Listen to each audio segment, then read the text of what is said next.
Nah, it's too depressing. It's way too depressing. You can't do it. But I want to do it. If it's way too depressing, you can't do that.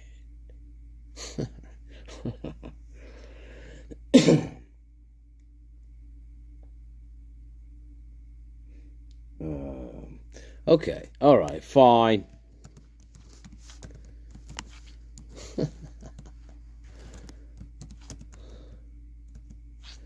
I think you like this. I guess we can consider this the Late Show.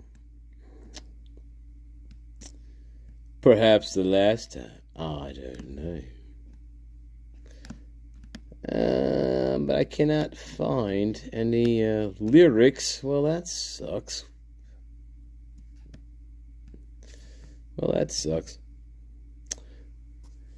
Anyway, how is everybody tonight? Welcome back to the Late Show, my lovelies.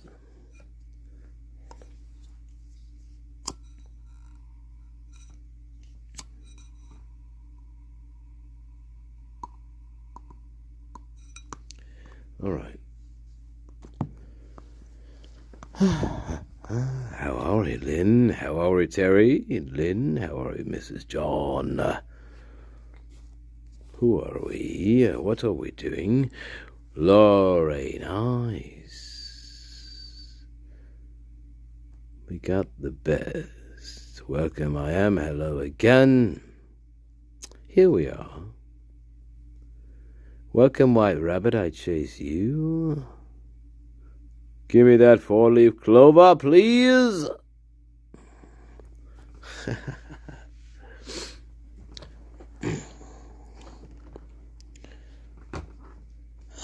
You know, it bothers me.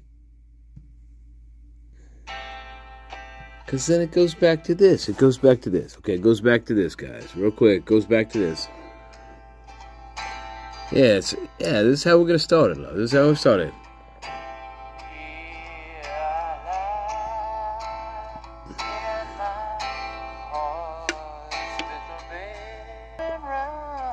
Bro. Alright. Anyway, carry on. How is everybody doing tonight?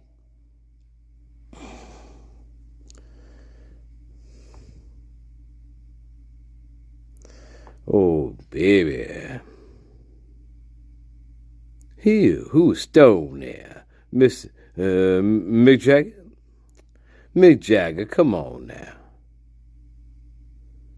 Ha Miss John, you're a silly one. You a silly one. Welcome, Terry Lynn Dawkins. JC forever.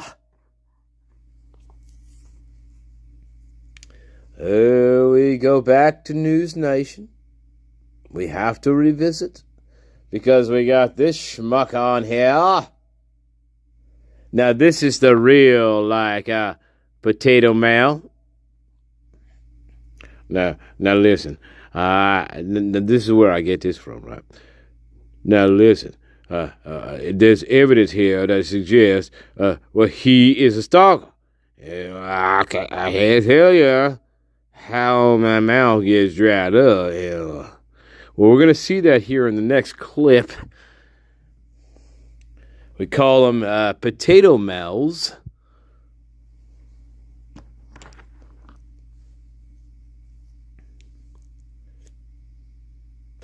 We call them Potato Mals. And in fact, I got word that the Oxford English Dictionary was going to enter that into the next round of lexicon here for the free world.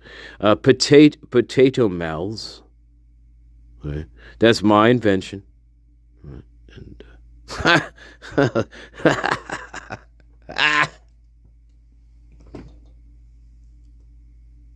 Potato Mals. No, Master Nature. Don't even fucking do it. Don't even. No, you cannot. why do you keep trying to fucking torture me?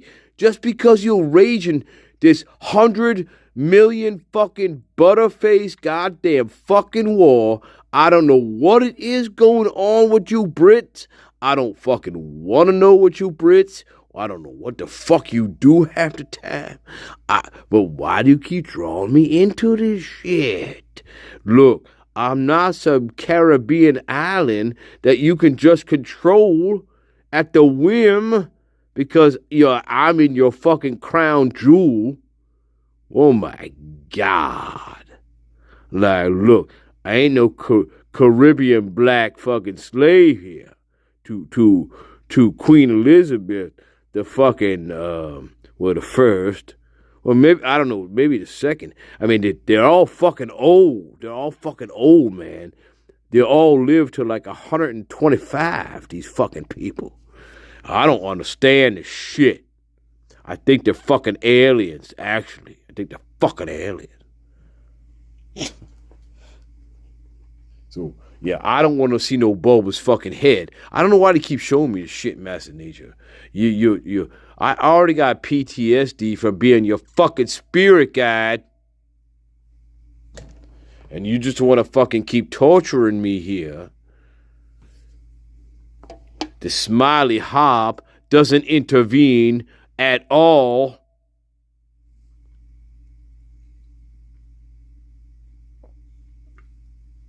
Well, he's one smiley fucking hop, let me tell you. He's one smiley fucking hop, I'll tell you what. Oh my God. He'll smile at you all fucking day. Right? And that's all you got. That's all you got. And then you hear like the fucking harp. That's all you hear. When the harp starts getting angry, and the fucking harp music gets louder and louder and louder, and then you know the fucking harp is, well, he's not smiling anymore. He's fucking angry. That's how it goes up here. It's fucking bizarre. Fucking hell. Yeah, you don't actually see the harp. You just hear the fucking thing.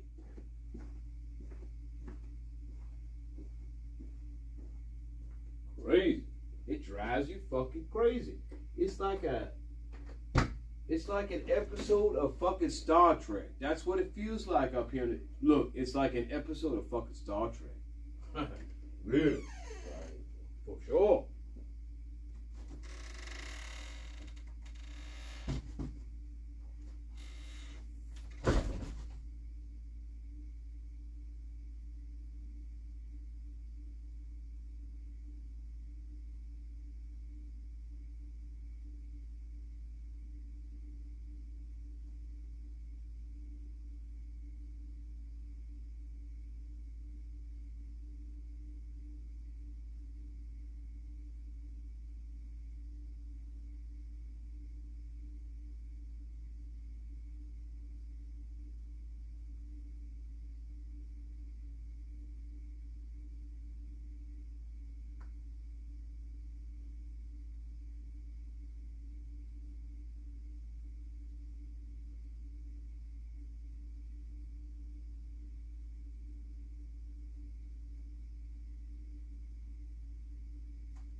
Nice and consistent.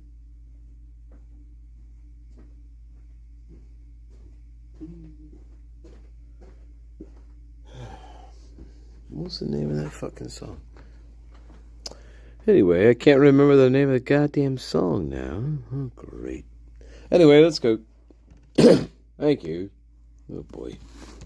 Well, then this can't be the last one, then, can it? No. Oh, God. Here we are. All right. Subtitles this fucker? Yes, there are. All right, so this is News Nation once again. Oh, God. Now, this just came out. Oh, hang on. So, yes, it's this person once more. So I thought I'd show you this.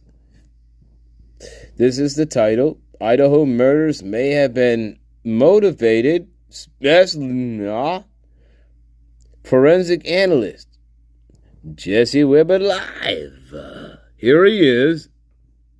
This is Chris McDonough version number 3.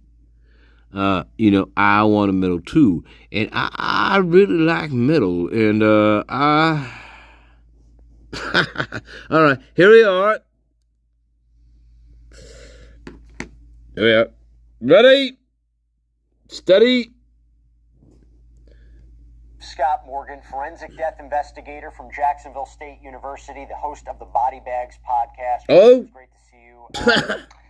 In autopsy, we talk about... He has a podcast called Body Bags? Well, that's interesting. Wow. All right. Good to know. So many times, it can tell pieces of the story that other evidence can't. When you're looking at these injuries, these horrific injuries, what is it telling you that we didn't know before? What part of the story is it telling you? What answers is it providing you? Oh, sorry.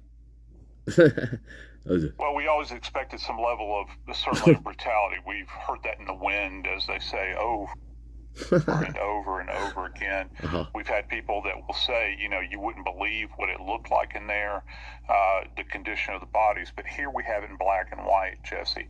And even by my standard, some of it is quite shocking. But yeah, this would be like. And I know this is rote, but I have to say this is a classic example of overkill, Jesse. And the fact that one individual facilitated this makes it even more striking, because just simply the volume of the injuries that we're talking about and how they're spread out over multiple regions of the bodies. It's unfathomable that one person could do this to 4 people, stab this many times, the amount of force and exertion to do that, and how disgusting it is. When you look at Maddie and Kaylee, there are so many injuries to the scalp, the face, the neck. All the injuries that all 4 victims sustained are horrific, but does it make you believe that they might have been the focus, that they might have been the... So we're not going there, right? Yeah, I just want to point that out. He almost talks himself up to the point of logic, which is, there's no way one person could have done this crime. He talks himself right up until that point, and then he gets cut off.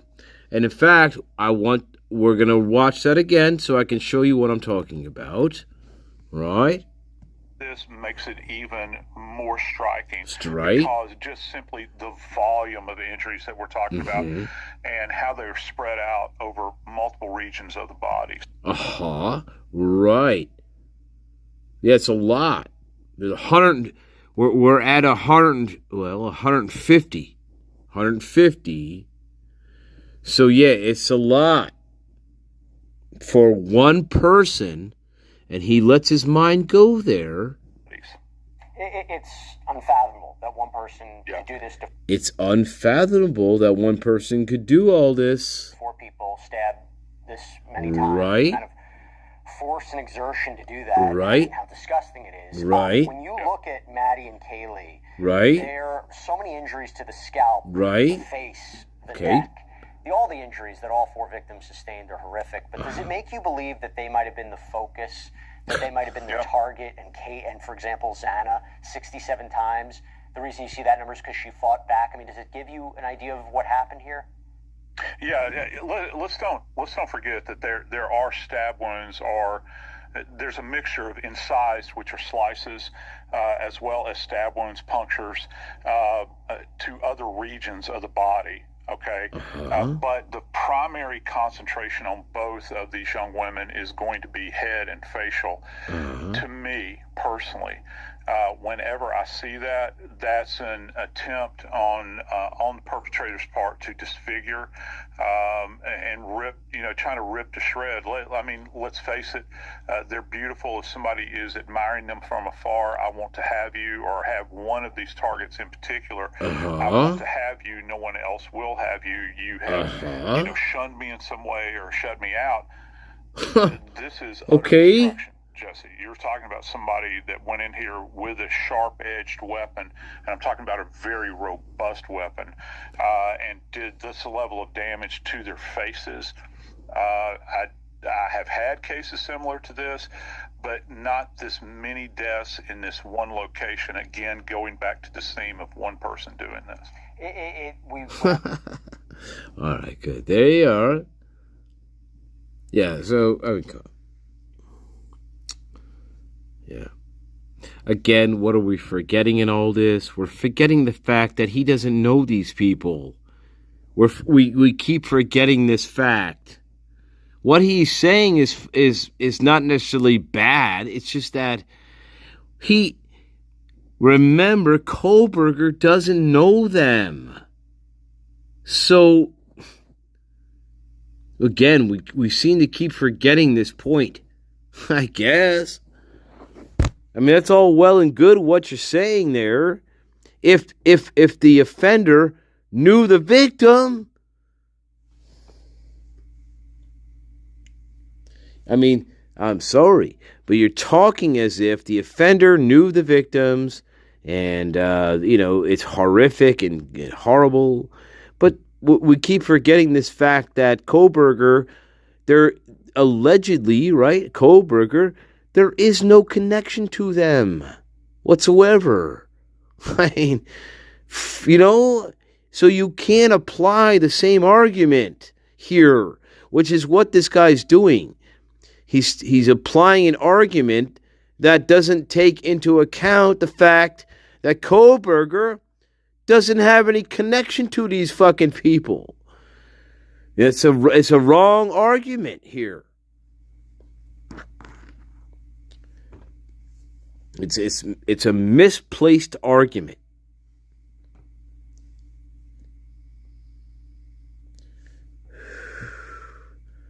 You can't just say, well, on a whim, Brian Kohlberger on a whim saw one of these people and then decided from that point on a whim, that he was going to, I don't know, walk into their house at random and just stab them all to death.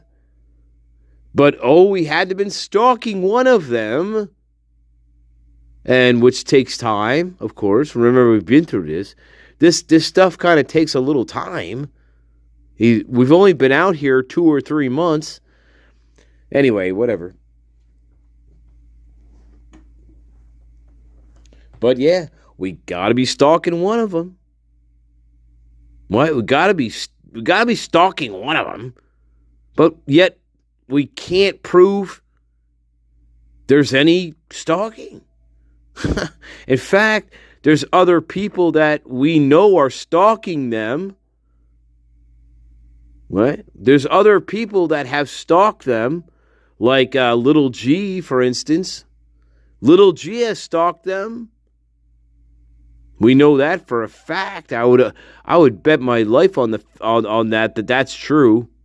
That Little G in document 77 MPD, I would bet my life on that actually happened. That he did stalk them. That he did know where Maddie and Kaylee were, Maddie and Xana were working. And I do believe that Little G also knew where Ethan was at the Mad Greek. And I also believe that this person was right about not knowing if Ethan actually worked at the Mad Greek or if he was just visiting Xana. That is absolutely 100% true. Yep. Because Ethan did not work at the Mad Greek. He didn't work there. he actually was just visiting. So that lines up for sure. So I would take this statement very seriously because that's all true. So yeah, 77, baby. We still can't get rid of 77 disco. No, we cannot. Yeah. I still actually never got a response on that yet. I had to follow up on 77 disco. Actually, that's a good reminder. Nobody ever got back to me yet on that. I guess I have to fucking email them again about my request. $77 disco.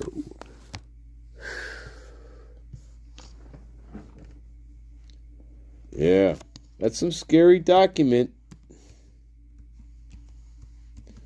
I'll tell you, the more I read that document, the more I'm like, yep, this is the guy.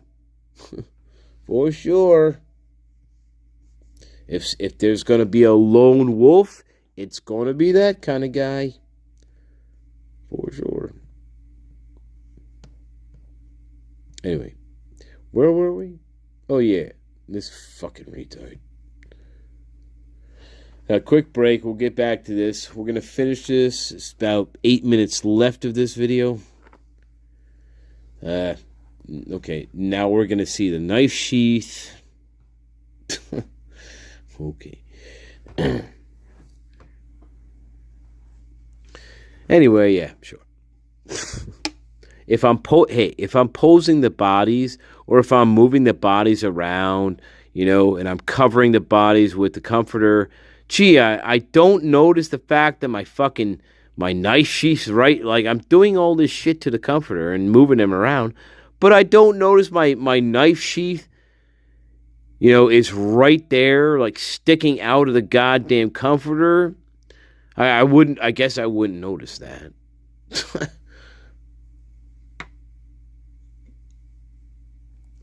Right? Come on.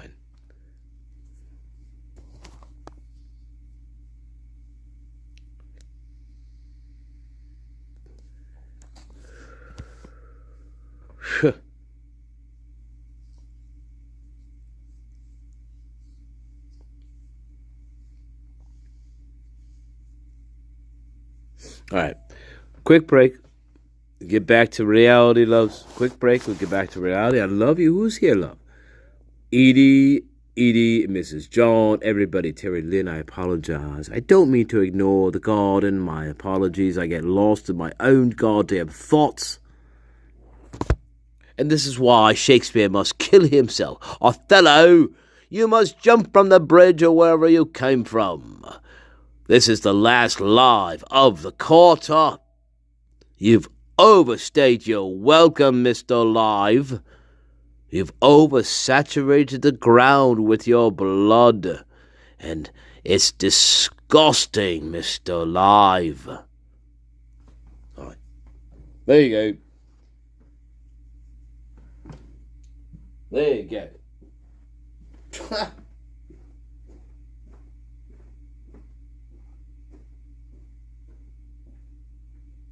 You must destroy the thing that you created, you fucking prick. Oh my God.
everything.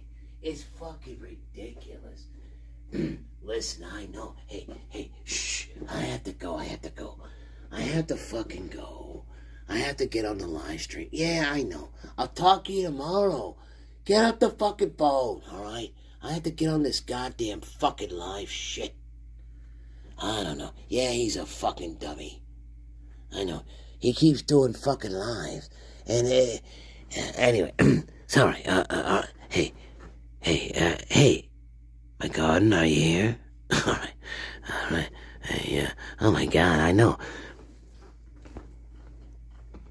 Sometimes you get thrown into the limelight and, I don't know. Hey, how are we doing? Wake up.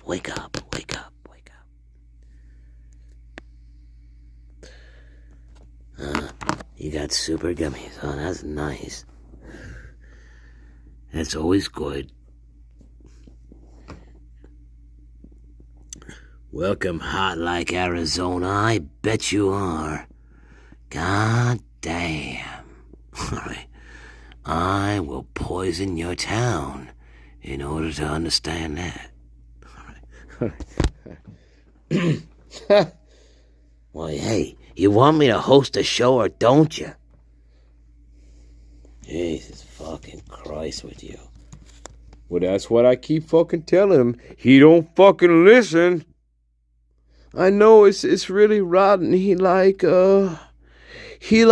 to come off all like he's like a big bad wolf and shit, and like he's nothing, man. I know. Hey, I don't know what we're doing to this fucking guy. I really don't. Well, that's what happens.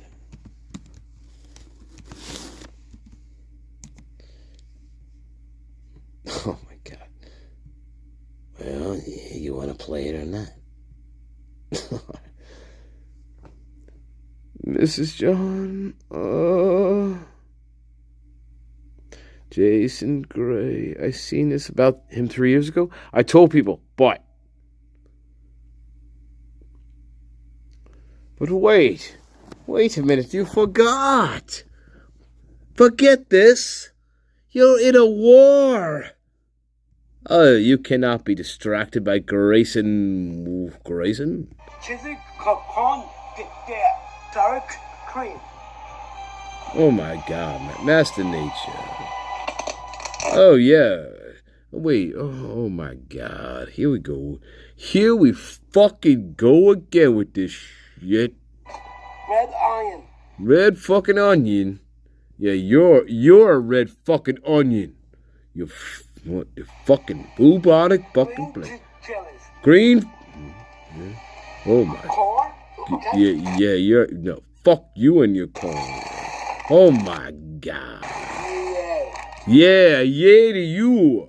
What the fuck? Cheese. Considering.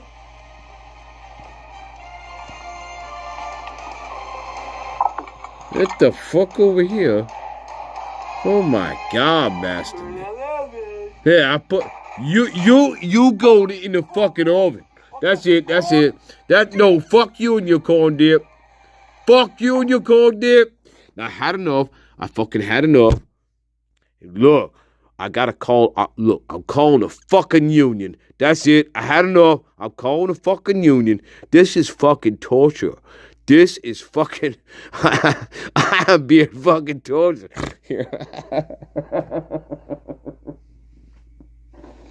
Look, I'm calling the fucking union tomorrow, and I'm complaining about this shit.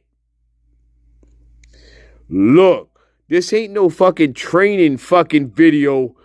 This is some weird fucking I don't know what the fuck you're trying to show me here.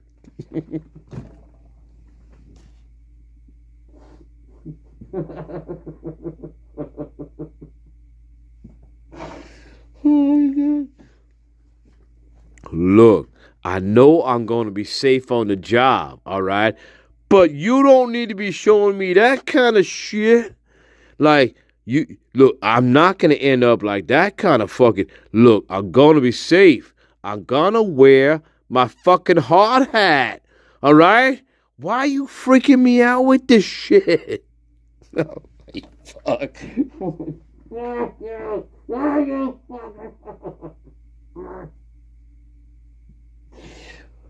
Mrs. John, I must retreat for the evening. I'm wounded, but not gravely. but I am wounded beyond belief. Oh, oh my God! Oh my God! Oh my God! Oh my God! All right. Oh my God! I should just do it. You fucking cock. You fucking cocksucker.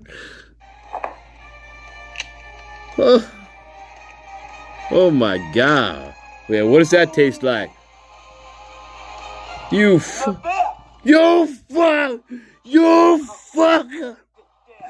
my,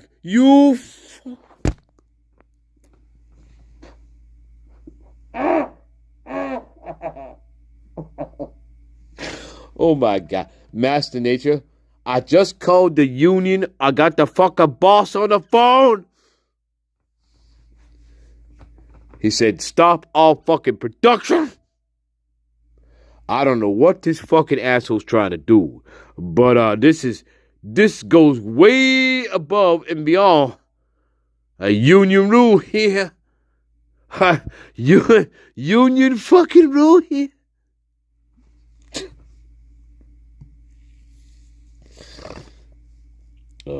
Yeah, so yeah, something like that.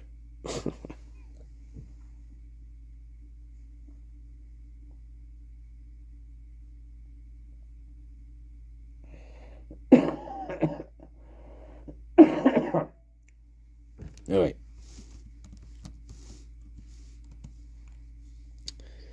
Yeah. So,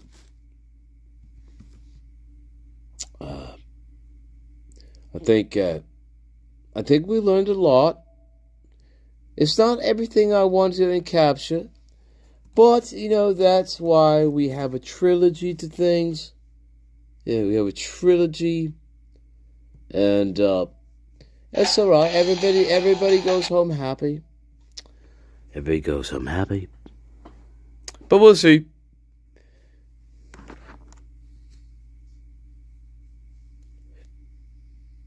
Oh, yeah. Oh, sorry. You know what? You're right. I'm sorry. I forgot. I forgot what. Duh. Oh, yeah. This. Sorry, guys. I forgot about this. My apologies. Yeah, here we are. Whenever we see anything like this, we talk about, this is a sign of how personal it was, hatred, animosity. Right. And again, we'll never know what was in his mind. There was talk from one of the experts that was potentially going to be called in this case that there might be evidence to suggest that Kaylee and Maddie's bodies were posed after they were killed. Do you think there's anything to support that? Well, I think that one of the subjects, and I can't remember, forgive me, the name is escaping me, which one, but a head had been moved off of a pillow and then onto essentially the surface of another body, and that would be glaringly obvious. I think it was Kaylee onto Maddie, but yeah. Right, so Kaylee onto Maddie, and Kaylee's head, according to this expert, was actually resting on the pillow.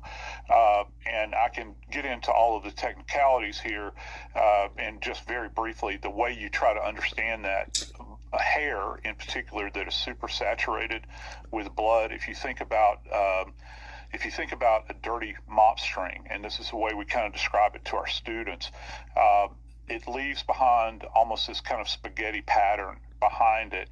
You would have lifted the head off of that and then placed it onto another surface. And that's indicative of the movement that they're talking about. I can only imagine, again, I have not seen this, but I can only imagine that that's the conclusion this individual drew. Now, there's also an indication that the bodies, plural, had been covered with a comforter. And again, we don't know if faces were concealed.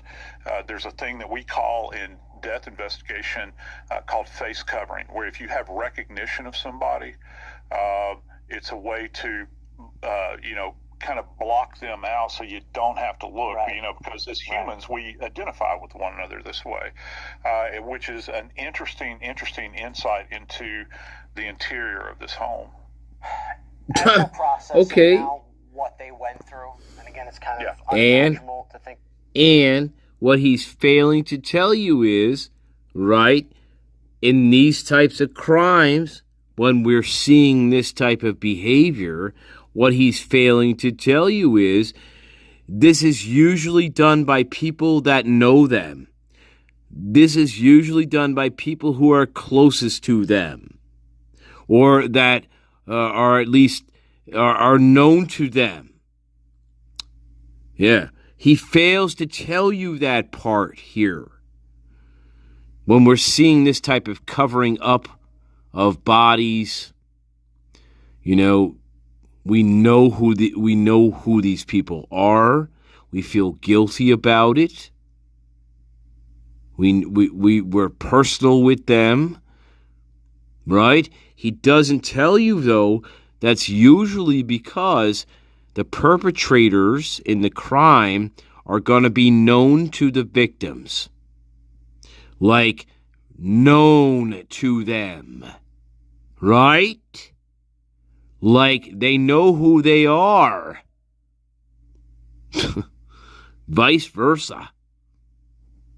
Yeah. Friends. An ex-boyfriend. A jealous ex-boyfriend. Whatever. But they're gonna be known, most likely. And that's why they cover them up. Because they know the fucking victims. They know who they are. To some degree. That's what this schmuck is failing to tell you here with this schmuck.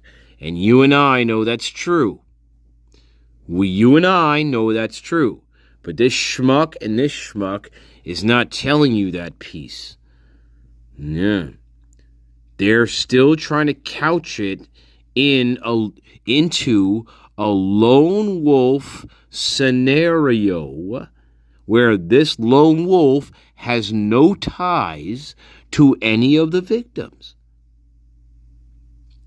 But yet what we're saying is everything that we're seeing here in this case is personal. Extremely personal. How we're killing them, how we're posing them. This is extremely personal. But that's not Kohlberger to them, you idiots. They keep forgetting this fact. But yet they're talking about this crime as they should be, as yes, this was a personal crime. But you're linking it to the very wrong thing. How can this be Kohlberger?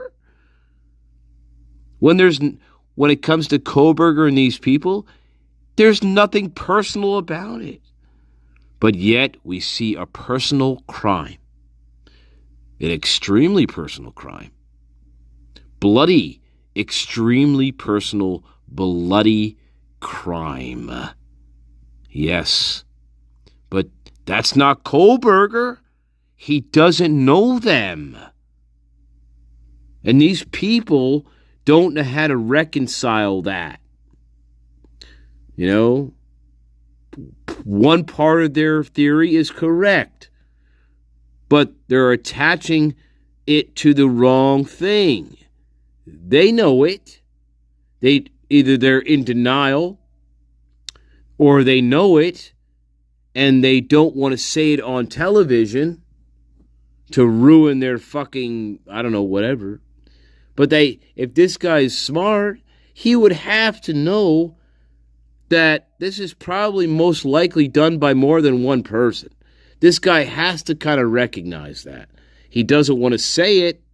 He leads up to it, but he's not going to come out and say it here on this program. But, I mean, that's what we're dealing with this guy here. All right, take a quick break. That's what the analysis is here with this. Yeah, for sure. Yeah, definitely. You're talking about an extremely personal crime filled with rage, hate, malice, no regard, except when it comes to Dylan Mortensen and possibly Bethany Funk. Except when it comes to Dylan Mortensen. That's where all the rage, and that's where all the hatred, and that's where all the fucking malice, that's where all that goes out the window, and we just say, bye-bye, Dylan Mortensen. I'll see you later. Have a good day. Bye-bye. Yeah. That's where all the rage, malice, hatred, butchery, barbarism, right? Barbarism, right? That's where all that just stops. When I see Dylan Mortensen, my rage just quits, and I just say, okay, hey, bye, Dylan. Have a nice day. I'll get you some cherry tarts on the way out of the door. Right? That doesn't work like that. Look, again, it doesn't work like that.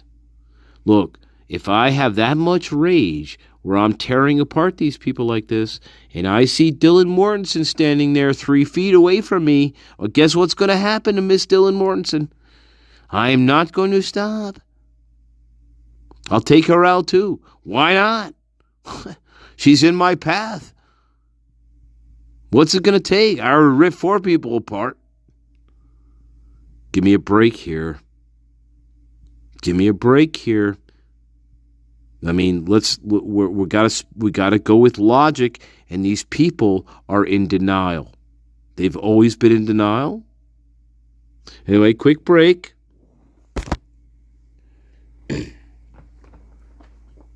I mean, God damn it, guys. We've seen how bad Xana's room is. We've seen it.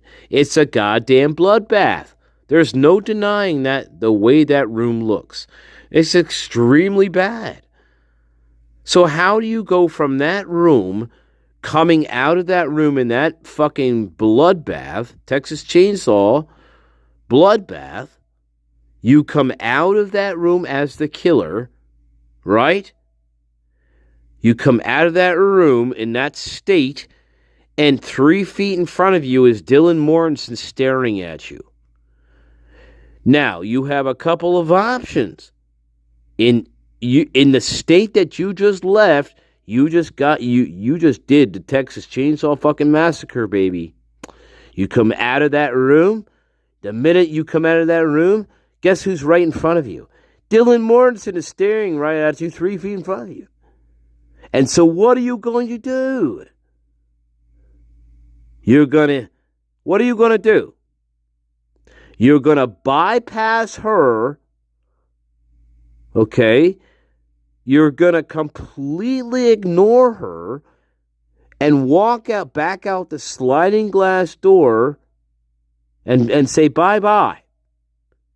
That's what you're going to do. When you just came out of the Texas Chainsaw Massacre room, you see Dylan Mortensen 3 feet in front of you. That's what she says. And this person who just did that, he is going to ignore her, and just leave the house. I'm sorry, my friends. People in denial, people on the other side of the wall. I'm sorry you think that. Because that's what you'd have to believe. That's it. You'd have to believe that happened. And there's no way in my brain that ever would happen. No fucking way. If I'm stepping out of the Texas Chainsaw Massacre room, I see Dylan Mortensen. When I step out of that goddamn room and walking back down the hallway, what's the first thing I see? I see her staring at me. I see her staring right at me. She's 3 feet from me. That's the first thing I see when I come down that hallway. I see her fucking looking at me. What am I going to do about it? Well, I guess I'm just going to ignore that and walk back out the sliding glass door. Do you buy that? You would have to fucking buy that to be a realistic scenario here. But that's exactly what they're trying to present to you.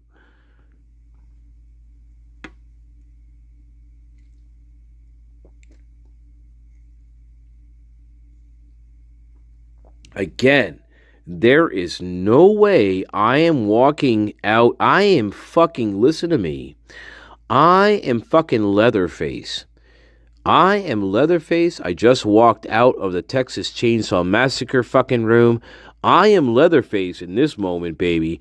And if I see somebody in front of me, 3 feet in front of me, that looks just like the person I'm going to fight, I just did in, I am Leatherface in this moment. Remember that.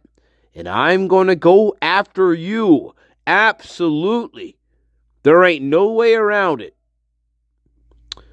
I just stepped out of that. I just see you walk. I just come around that corner. I see you.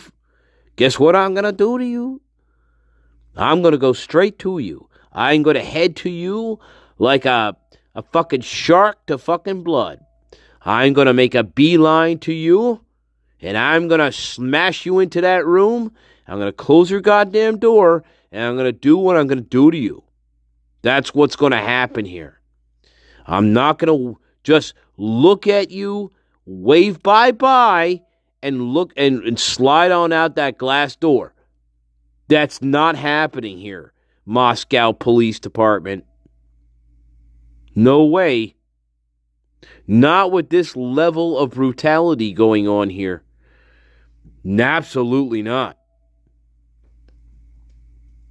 Unless I know Dylan Mortensen, and Dylan Mortensen knows me, and Dylan Mortensen knows I was in this. And in fact, she was in this too. And in fact, again, what we've said, there's a total of 4.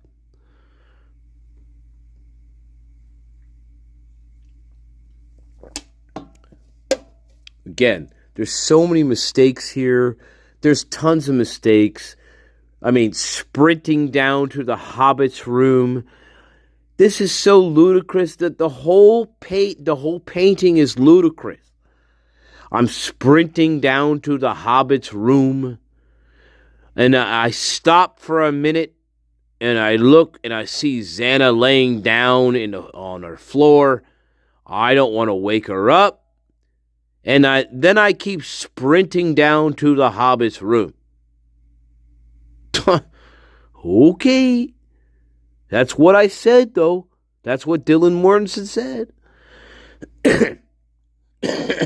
It's like a cartoon.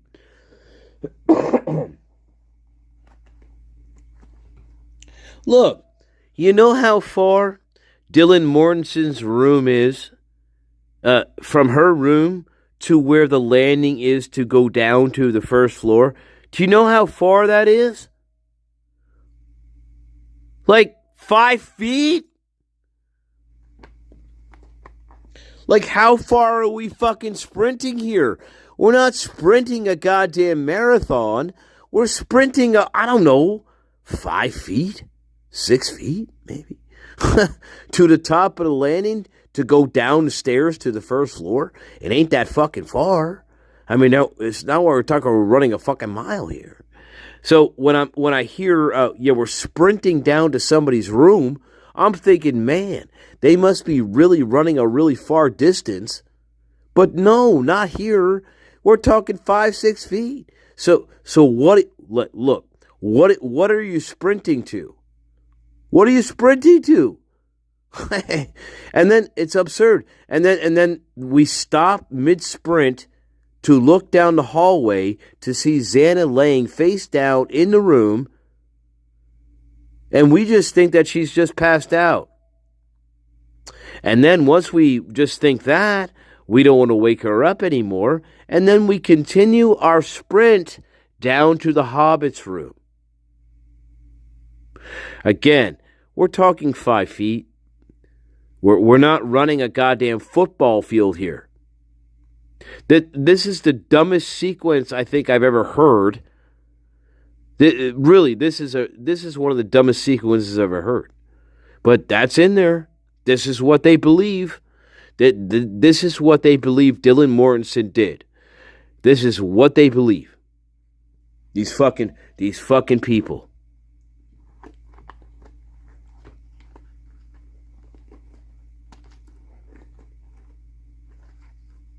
It is absolutely outlandish reading through the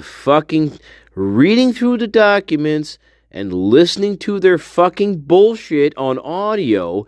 It is absolutely insulting to believe that this fucking person didn't have anything to do with the murders.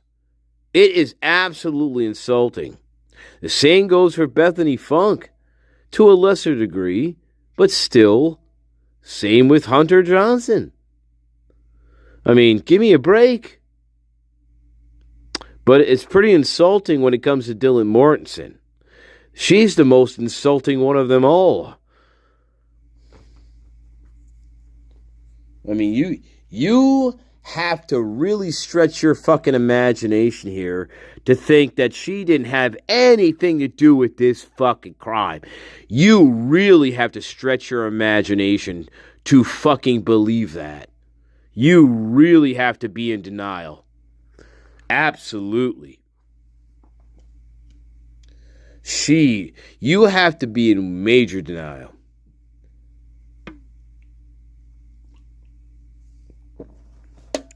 There is no way, listen, there is no way on God's green fucking earth that, what the fuck? Okay. The Texas Chainsaw Massacre guy, I can't think of his, Leatherface, right? There's no way Leatherface is coming out of Xana's room. And now the first thing he sees when he goes to exit the fucking house is another fucking victim. You don't think he's gonna fucking go for her? Come on.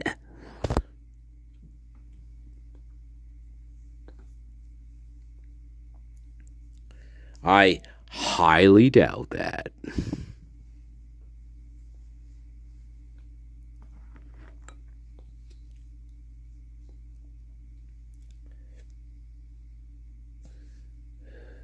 Look, listen to me. We're not talking about suffocating people by pillows. We're not talking about putting pillows on people's faces and suffocating them to death. That's not what we're talking about here. We're talking about a fucking brutal, bloody crime scene with a frenzied maniac who stabs people 150 times. And we see my friend 3 feet in front of me, and I don't do anything about it. Okay, look, we're not talking about Cinderella here. Oh, we take a magic potion and we fall asleep, and then we go bye-bye. We're not talking about some soft killings here. We're not talking about that. These are not soft killings. No, these are brutal fucking killings. So, I see Dylan Mortensen in front of me, and I know that these are brutal killings, baby. These are not soft. And I see her in front of me, and I guess I'm just going to wave bye-bye to her and walk out the sliding glass door. See? Because that's what you're going to have to believe here. Because that's exactly what they said happened. Okay? Especially to Dylan Mortensen. That's what she said. I don't know. Now, on my planet, that doesn't make any sense whatsoever. Not in my planet.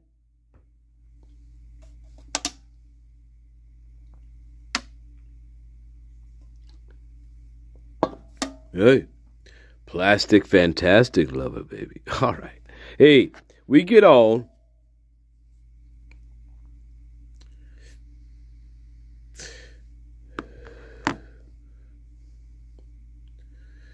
Welcome Yvonne. Welcome Yvonne. Welcome Mystique. Mrs. John Mystique. I am Lynn, my loves. Supernaut, you cock-sucking bastard. I don't see you here, you fucking prick.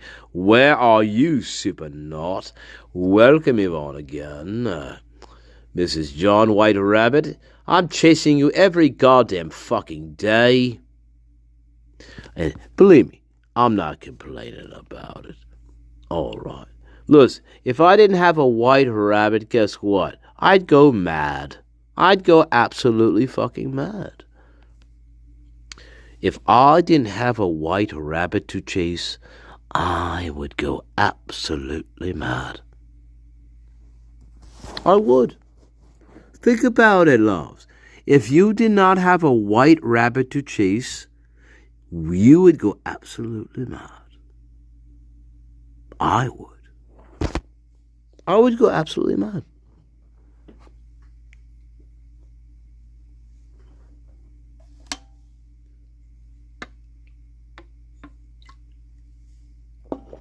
But anyway, quick break there on the sly.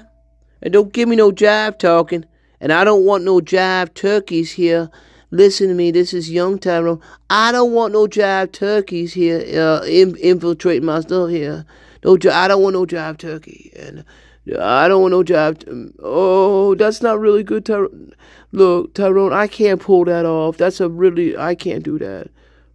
Oh, man. MD, that was really bad. Forget it. You can never be young. You can never be young Tyrone. Oh my God. Sorry. That was a failed experiment. Oh my God. Yeah, that was really bad, Tyrone. That was one of your dumbest ideas, I think. Actually, yeah.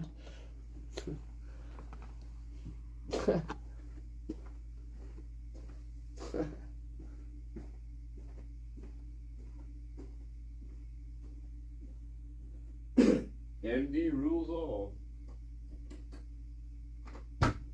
You think he's stupid, but actually he's the smartest one out of all of us.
Yeah, that's a great idea. What do you guys think about that? I should do that. I really should. That's a great idea. So yeah, I should do like a StreamYard or something. And like I should have people being able to like call in or something and like ask questions about the case. I should do that, guys. You guys would love that shit.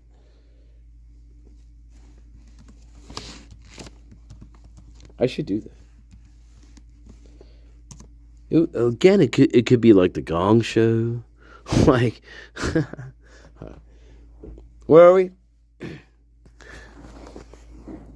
I think it was aliens that I thought it was aliens that had come down and like did something here in the house. I didn't know, but that was the last thing I heard. The last thing I heard was it was aliens that came down and shot them all up, and that was the way it went. And I don't know, it seemed like the police department got it right. Didn't they say it was alien? I thought they said it was alien. I could be. Fuck you. Here we are. Where are we, though? Where are we, Jesse Weber? To think about it. I don't know. Just turn the attention to something else as we're learning about this many stab wounds. Yes. A big case in the news right now, it's coming back, is the Ellen Greenberg case. And the reason we're thinking about it is she was stabbed more than 20 times in the head, the back, other parts of her body. You know, there was always a question of whether or not this was a homicide or a suicide. People would look at these injuries and say, how is it anything but a homicide? After looking at everything now in this case, how should we be thinking about the Greenberg case? Do you see comparisons? Yeah, I do. I've always held that Ellen's case in particular, which I've been involved covering for a number of years, I've always felt like that was a frenzied attack, simply because of the biomechanical implausibility of her particular case, where you've got an individual that is alleged, if you followed this suicide, alleged to be able to take this weapon and draw it over her shoulder, bending not just at the shoulder but also the elbow, and facilitating these injuries. And granted, some of them are in fact superficial, but I've had superficial injuries like this in homicide with multiple stab wounds. So that's nothing new under the sun, as they say. So yeah, I think that in one sense there are parallels here.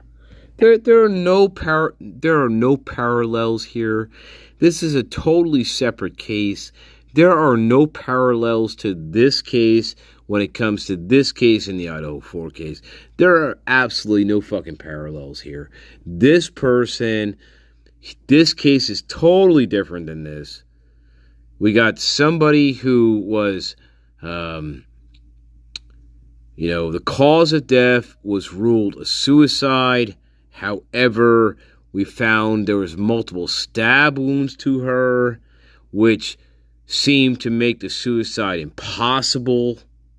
This case had been going on. I don't know. I lost track of it. But yeah, it's one of these really fucked up cases where it's like, how could this be a suicide when there's so many stab wounds involved? How does she stab herself in the back? Blah, blah, blah. That's what he's talking about. But it has nothing to do with the Idaho 4 case. We're not talking about any type of suicide. There's no suicide in the Idaho 4. There's no parallel here. There's no parallel at all. These two cases are they're not even close to being the same fucking case. Idiot. Just to try to make some stupid little parallel this case has nothing to do with this case. This case with the suicide that actually appears to be a homicide has nothing to do with the Idaho 4 case. I forget the specifics of this one. I know she was found in her apartment, right? Found in her apartment. They said it was a suicide, but she had multiple stab wounds to her, which made it appear that was impossible. I believe this happened. This was in her apartment. I don't know. I can't remember the details.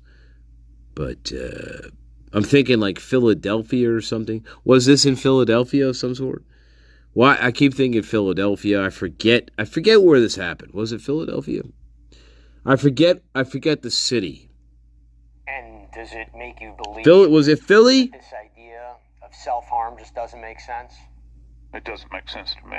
No, because I've just never seen this many self-inflicted injuries on a subject, and there's no indication, at least in my mind and things I've heard, particularly speaking with the Greenbergs, that she was in a psychotic state where she was completely manic, rather, I think is a more appropriate way to describe that, because it is virtually maniacal, that someone would do this as a frenzied attack, Jesse. I just want to go back to something you mentioned before, how this happened. We'll never really understand what happened in that house. But to think this one guy was able to stab all these 4 individuals so many times, fighting back Xana, stabbing her 67 times, it takes a tremendous amount of exertion to do this. I'm still having trouble processing how he was able to do this, right? How he was able to attack in this way. And obviously, certain victims had no idea this was coming out. And then you had Xana, who was fighting back. Just talk to me about what this tells you about the timeline of this. Okay, so this is kind of how I've worked it out in my mind to a certain degree. I believe that this was sexually motivated. I think that, and you don't have to have a rape or an actual assault to have a sexually motivated event, okay? And when we talk about that, it can be jealousy driven, this sort of thing. And plus, many psychologists hold that knives are very phallic, all right? I'll just be very blunt about that. If you're going to choose to kill somebody over and over and over again, stabbing, that sort of thing, draw your own conclusions on that. So initially, this case started out with the 2 young women upstairs, perhaps thinking the perpetrator thought that this was a single event. He's got an adrenaline dump going on relative to being fired up sexually to attack in that environment or perhaps do other harm. But when he walks in and there are 2 people occupying that space, it goes from that initial adrenaline dump and that kind of sexual motivation to an individual that is now being driven by probably anger and fear. Now, after this has been perpetrated, he goes downstairs and poor Xana. She's alerted to this, and she makes contact with him perhaps on the staircase. Again, another adrenaline dump. Now you've got fear because she perhaps is blocking his ability to exfil out of this place, and he's been seen. Okay. So he's been seen. This descends into a level of savagery, Jesse, with Xana that I don't think that either you or I initially imagined, because if you think there were a lot of stab wounds upstairs with the 2 young women we come to Xana at this point in time, and she is just riddled with 60 plus insults all over her body. And Ethan? And Ethan? Joseph, about Ethan. And Ethan? Talk about Ethan. What happened to him? What happened to him? Well, out of all of the injuries that were sustained in his home, he had the fewest. But Jesse, we have to understand that Ethan actually sustained stab wounds to his chest. He's got stab wounds not just in his neck where his jugular vein has been compromised, but also his subclave, which is the major artery that goes beneath the clavicle here. It's a major blood supply. So this was clipped. His chest has filled up with blood. Okay. We understand the injuries, but you're not. But how did we go from slaughtering Xana on to Ethan? You're not explaining that part. You're explaining his injuries. But how do you go from killing Xana like that on to Ethan? I understand his injuries. He's also, and the most bizarre thing I think about Ethan is that, Jesse, he's got these odd incised wounds and stab wounds. Incised means cut to his lower extremities. And I've never been able to make sense out of that. I don't understand that. Right. And I don't know that all of the explaining in the world could make sense of it. And that might remain a mystery. But that's kind of the outlier here. Why would his lower extremities, his legs, essentially be attacked? Super bizarre. And let me just say this, every criminal defendant has a right to defense. But again, but you have no explanation for anything. You have no explanation for how Ethan then was suddenly attacked. Look, No explanation here. If Xana is being brutally attacked in the room, we have no explanation by this fucking moron about how Ethan then suddenly, he all of a sudden now is attacked and doesn't wake up into any of this. There's no explanation. Again, they don't know how to explain it, and it shows here. We've been through this. You can take one or the other. You could say, if you want to start with Ethan, fine, but then you have to account for Xana. But you could take Xana first, fine, but then you have to account for Ethan. And they can't do it. So in this scenario this guy's talking about, he's talking about they killed Xana first. Right? It was bloody, horrible Texas Chainsaw Massacre. But Ethan, there's no explanation for how we go to that. To Ethan, how do we get to stabbing him in the neck? Did he wake up? Did he fight back? He didn't hear Xana? He didn't hear what was going on in the room? There's no explanation for Ethan. This idiot can't do it. This idiot can't do it. These people cannot do it. Fucking morons. Yeah. Can't do it. You can't do it. They try. Even if I take the Ethan route first, okay, fine. I kill Ethan first. But what, again, the question is, what is Xana doing then? Is she fighting me off? You know, if I am seeing Ethan getting hacked up and his legs being hacked up, well, am I going to stand there and try to fight this guy? Or am I going to run out the door? I don't know.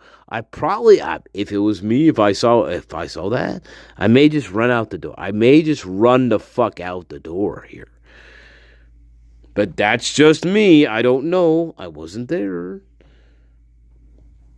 But the point is, no matter which one you pick goes first, or you have to account for the other one.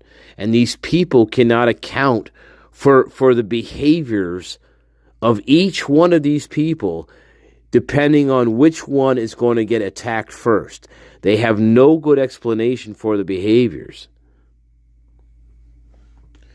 Anyway, quick break. I mean, think about it. You have to account for one and the other. What are they doing? They can't both be asleep. So, right? One has to be up. One has to wake up.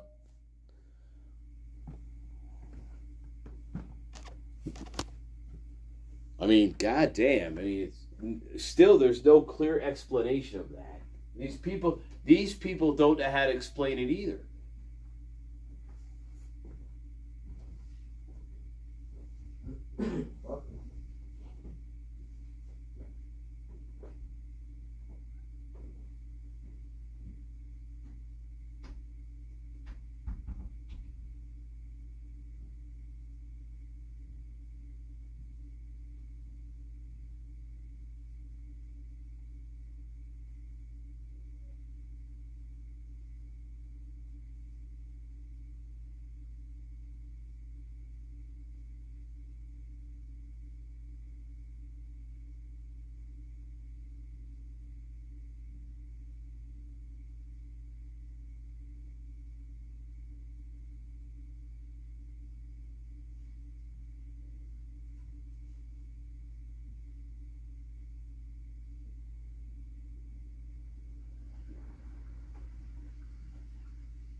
yeah. All right, quick one. Mulch.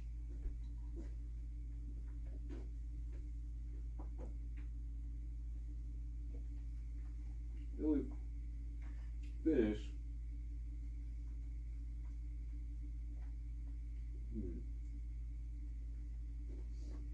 Awesome.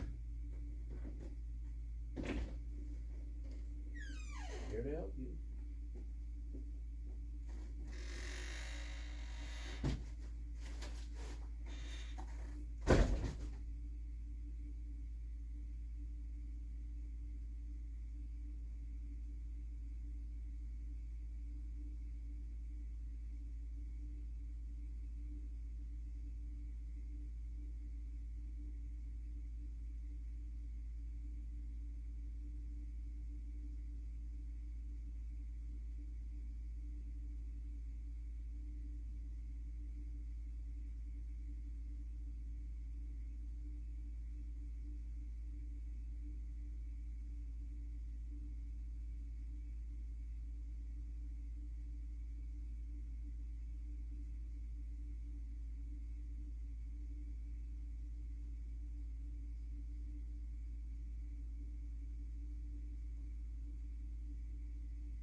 All right, guys, let's wrap it up. Wrap it up. I'm getting lost in my own thoughts here. Lost in the winterland. Lost in the wonderland. Don't want to stay there too long in the wonderland. You never get out of it. But, what did I leave here, though? Oh, yeah. Sorry, I was sprinting, guys. Sorry, I'm sprinting. Oh, sorry. Sprinting.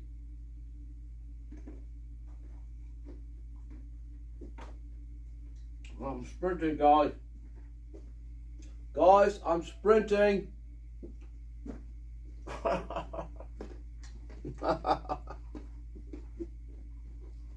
Oh, wait a minute. Is that my friend down the hallway? Oh, she looks all right to me. All right, but I gotta keep on sprinting down the hallway. Bye-bye. Here I go. I'm sprinting. Well, here we are. Do you hear me sprinting? All right. Yeah, sure. All right. I hope you like my sprinting contest. All right. I hope you like my sprinting.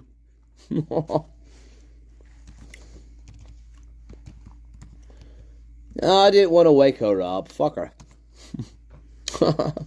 I don't want to wake her up. But I'm calling her for some reason. I don't know why. Oh, here we go. I love you, babies. But we got to take a break. Welcome, everybody I missed. MS8114. This is John. The battle rages on with us. Lynn Champagne, I love you. Just let me know when the wedding is. Terry Lynn, JC forever. JC forever. But this is for Supernaut. You cock-sucking bastard. It's Humpty. It's Humpty. Don't you forget it.